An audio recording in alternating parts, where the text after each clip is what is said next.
So one of those places you want to go to if you're in Sandton, it's an institution, especially if you're doing brunch or breakfast, is TASHAS. There's one in Nelson Mandela Square. I think that must be one of the flagship TASHAS cafes. They've got a flamingo room. If you want to really treat yourself, you can go try that out. But there's quite a few in TASHAS. I mean, if you're a little bit more, if you've got a really fancy car, you want to go to the Morningside one, because that's the one where you can park right outside. People will see you. You can walk straight up, and also a fantastic store that. There's one which is the original one, which is an Atholl. So Sandton has just got an array of TASHAs, and I'm absolutely thrilled to be joined by the founder and CEO of TASHAs, Natasha Sideris. Natasha, great to have you on the podcast. Great to be here. Thanks for inviting me. Well, you've had a really interesting year, and I think as you reflect back on it, what kind of feelings and thoughts are going through your mind when you think about the last 12 months?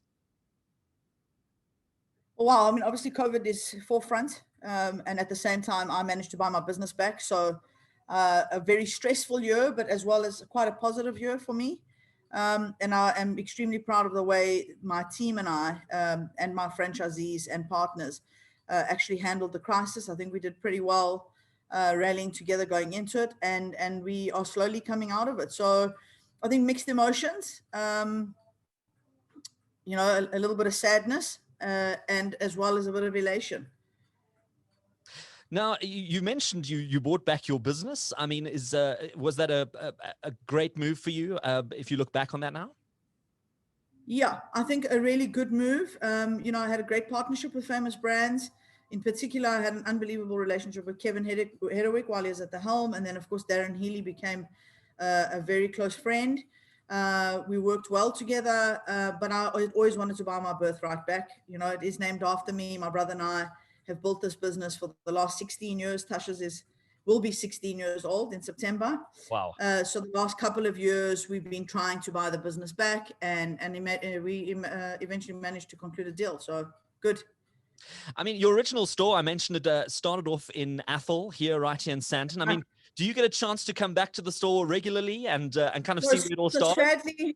Sadly, Atholl has closed, not because of us, but the mall is being demolished. It is run and owned by the PIC, and they've got plans to redevelop the mall. But we had been there for a very long time, and despite everything that had gone around in the mall, we were still busy and very sad to close, but we were actually forced to close. I think they're going to knock that mall down. I think it'll reopen in 2023, and we'll most certainly reopen with them. My baby. I hope that the spirit of TASHAS, when it all started, stays in that building, even if it gets redeveloped. Tasha, you've also reinvented your menu. You've launched a whole bunch of new dishes. Tell us a little bit more about that. So we try and do menu innovation. In fact, we do menu innovation on the classic menu at least once a year, sometimes twice. And then, of course, we've got the signature menus in each location, and those also change once a year. So it means that customers get something to look forward to twice a year, really, on the menu. We had shrunk our menu post-COVID, and we did that purposefully to help our franchisees just to lessen the shopping baskets. And now that we're slowly coming out of that and we're seeing trade picking up, we thought we'd give customers a couple of new dishes, very vegetarian focused. I think people are trying to eat a lot healthier. TASHAS has always been healthy. All the food's made on order, and there's always been a big lean towards making the food as healthy as possible. But these dishes were quite focused on vegetarian dishes, which of course you can then add your protein. So in each section we've given people a new dish, and I'm very excited about them. We launched them I think about a week ago, and people are raving. So really good. Well, I mean, it would be hard to beat some of the stuff you've already got on the menu. I know I've got my personal favorites, but what are some of your personal favorites on the menu? Wow, that's a difficult question. So I love the Parmesan couscous chicken. That'll never come off the menu. Let me think about another one. The Dr. Pawpaw, which I resisted putting on the menu because I said to everyone, listen, people can buy pawpaw and slice it in half and put yogurt on in the comfort of their own home. The Savas chicken pasta, named after my brother, decadent and delicious. And I'd say in terms of our salad, you talk about people's favorites. When we try and take some stuff off the menu, just because we look at sales mix, people have a fit. So the Texas salad had been on the menu for years. We decided to take it off and see what the reaction was. And we almost had riots outside the shop. So we put it back on. So, I mean, there's some stuff that's been on the menu since day one. Well, Tasha, you've got a lot of personal stories behind a lot of the dishes. Do you find that that's a big motivator for a lot of the meals that you put together, that it's something that's either come from a friend or from a family or something that you've picked up in your travels? I think having authenticity running through the brand is really important. And I think being able to have a connection to some of the dishes, whether it be, as you said, via travels or a friend or my mom's old cooking or a French chocolate cake, you know, I think is quite important. It does bring a level of authenticity, but also to have nostalgic dishes is really also important. I think people yearn for some nostalgia. There's a lot of invention happening in food, and food, it really is art. But I think to have a good solid menu, you have to have a certain percentage of dishes that people can identify with, and that also give them a sense of nostalgia in a way. You know, we had the Harry's Roadhouse steak sandwich as an example on the menu, and I'm sure that many people used to go to roadhouses and roll their window down and have this beautiful steak sandwich, and we put that on the menu and it flew. It's because people can connect with it. And I think that's important. Well, listen, my medical aid might disagree, but I remember one of my favorite breakfasts was the one with the crushed, I think it was potatoes and duck fat or something. It was named after two boys with a little sort of hamburger sort of vibe Oh, going. I don't know if it was Rodney and Jet, Simon's. Jet and Luke. Yes, Luke. Jet, my best friend's two sons, and actually the story behind that was I shouldn't be saying this on air, but I had a terrible hangover, went to go and visit my friends, and the little kids were cooking in the kitchen. I said, okay, make me something.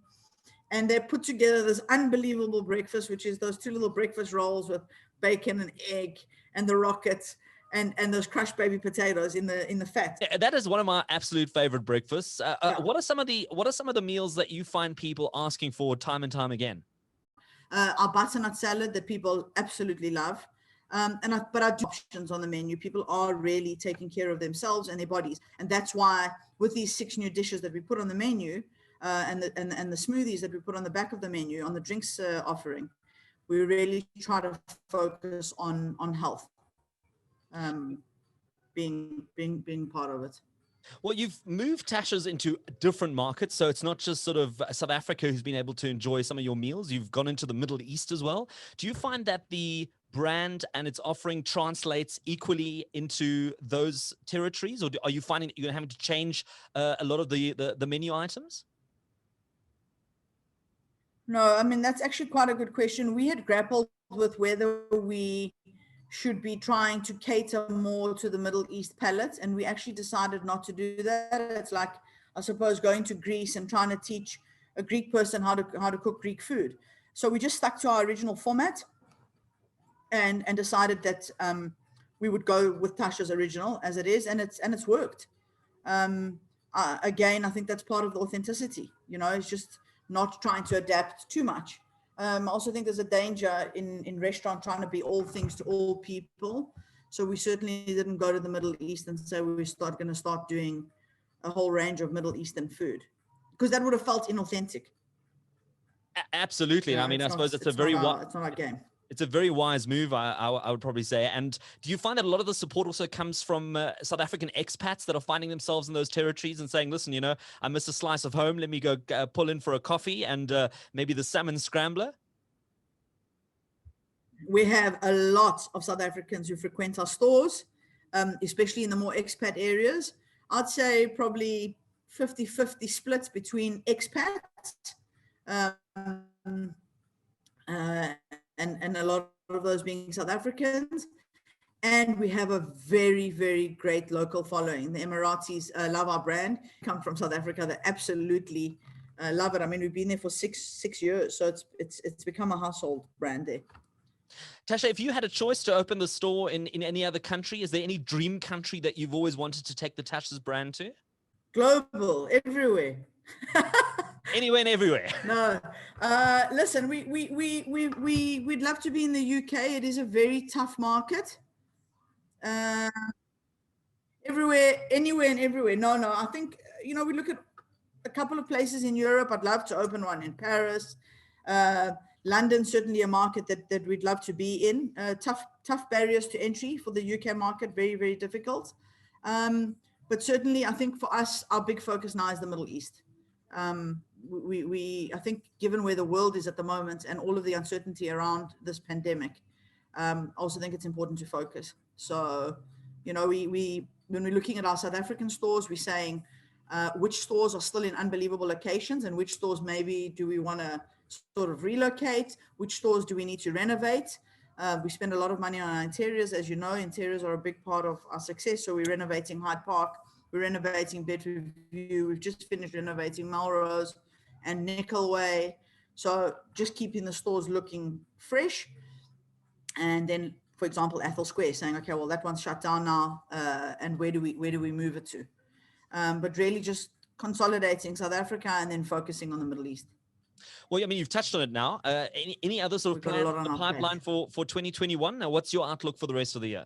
Okay, so in South Africa, we've just launched this new menu. We will be launching new signature dishes towards the end of the year. So September, October, that means every location gets a couple of extra dishes on their signature menu.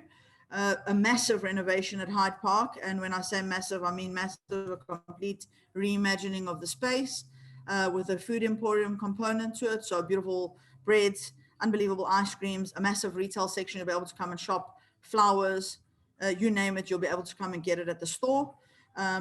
Then we're renovating Bedford View, which is my second oldest store. And I've been in that shopping center for 20 years because it used to be a Nino's, which I'd owned. Unbelievable landlady there. And we are renovating that store. We're moving into new offices, which is significant for us because post us buying out Famous Brands, we needed to find a new home. We're going to Beechwood Gardens.